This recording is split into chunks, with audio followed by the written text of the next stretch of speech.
What's up, everybody? Welcome in, and welcome to episode 2 of Ask Uncle Boneless, a fighting game advice show for fighting game noobs. For this video, we're looking at a question from Brady H 2700 via Discord. Brady asks, what's the best recommended fight stick for beginners or people getting there first? Brady, thank you so much for this question, in part because it gave me an excuse to buy a new fight stick. But we'll get into that a little later. For now, let's dig into this question. First and foremost, some of you may be asking, what is a fight stick? Fight sticks, more accurately known as arcade sticks, are game controllers that are designed to mimic the joystick and button layout most commonly found on arcade cabinets. They're the preferred controller for many fighting game players, as the joystick can, for some, provide greater control and accuracy during directional inputs, and the lateral button layout can be easier than relying on a standard gamepad's shoulder buttons for heavy attacks, particularly in 6-button fighting games like Street Fighter, Darkstalkers, and several of the Marvel vs. Capcom games. Many fighting game players will tell you that a fight stick is an absolute must, but bear in mind that there is nothing wrong with playing any fighting game on a standard gamepad, and it ultimately comes down to personal preference.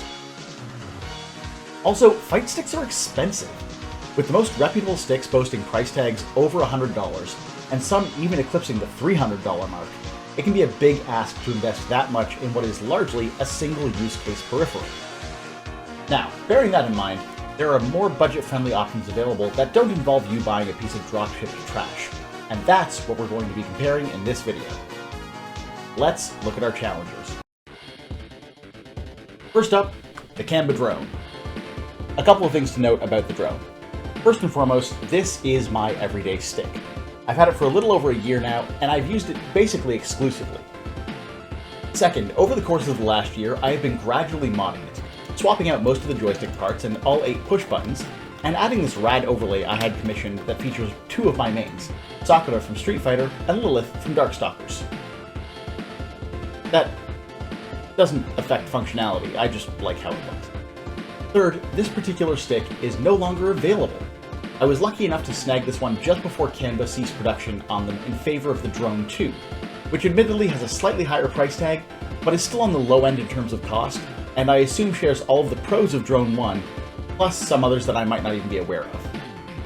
Our challenger for this video, weighing in at a mere 500 grams, the Hori Fighting Stick Mini.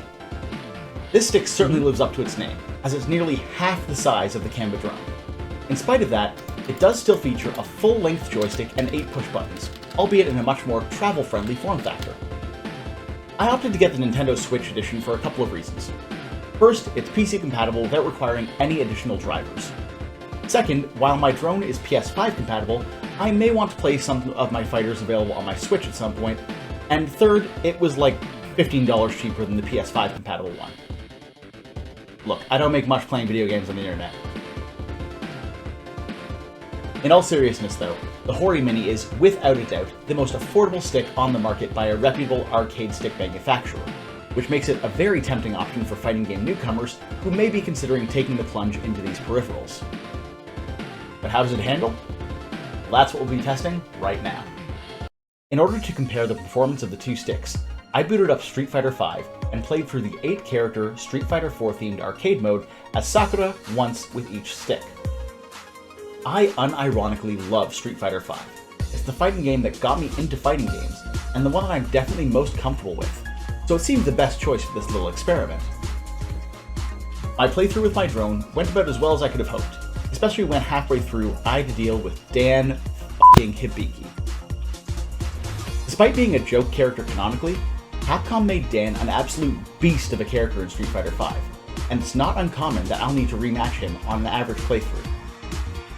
Sometimes more than once. The rest of the playthrough with my drone was otherwise solid. A couple of close calls and third rounds, but I made it to my final match against Ryu, beat him handily, and wound up with a respectable final score of 147-680. Upon swapping out to the Hori Mini, the first thing I noticed, naturally, was how much smaller it felt. That said, I was pleasantly surprised by the fact that it wasn't uncomfortably small, and that nothing about it felt cramped. The second thing I noticed, but not until my first match had started, was that because the stick is programmed for a Nintendo Switch, the A and B buttons and X and Y buttons are in reverse positions as they would be on a PC or Xbox compatible stick.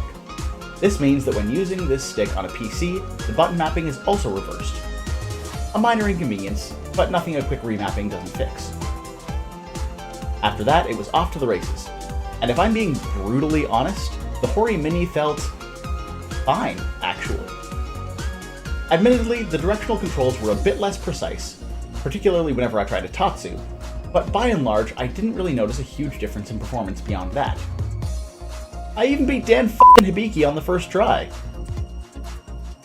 Not getting a game over halfway through my run definitely improved my overall score, and I wound up with a final score of 251,680 on this playthrough. Now, I won't say that my improved performance was due to this stick. I had already played for about a half an hour, so I was warmed up, and as I mentioned before, the stick itself was less precise than I'm used to. Beyond that, however, what I can say is the Hori Mini certainly didn't hamper my performance in any real way. I wound up taking a look at the stick afterwards, and to my surprise, the process of getting to the insides was surprisingly easy. One screwdriver and 6 screws later, and you have easy access to the Hori Mini's inner workings. As I suspected, Hori went with a standard square restrictor gate, which is common on most sticks out of the box. But if I really wanted to, I could order an octagonal gate, similar to what I installed on my Qanba, and very easily swap the parts in order to get that increased sense of control and precision. As it stands though, I was very impressed by how natural the stick felt to use. There are some minor gripes that a more experienced fighting game player may have, sure, but for the average casual newcomer, I think this stick is great.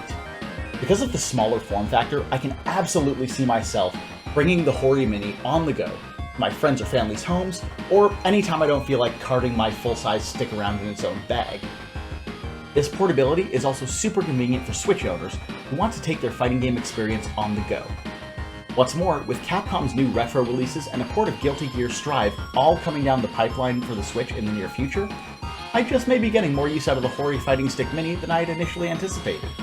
To summarize, if you're a newer or casual fighting game player who's considering getting your first stick, the Hori Fighting Stick Mini may just be for you. And now for a bonus question. This one comes from Tomadoc, who asks, Uncle Boneless, what is this birds and bees topic you keep talking about, and why is my Shiranui always involved?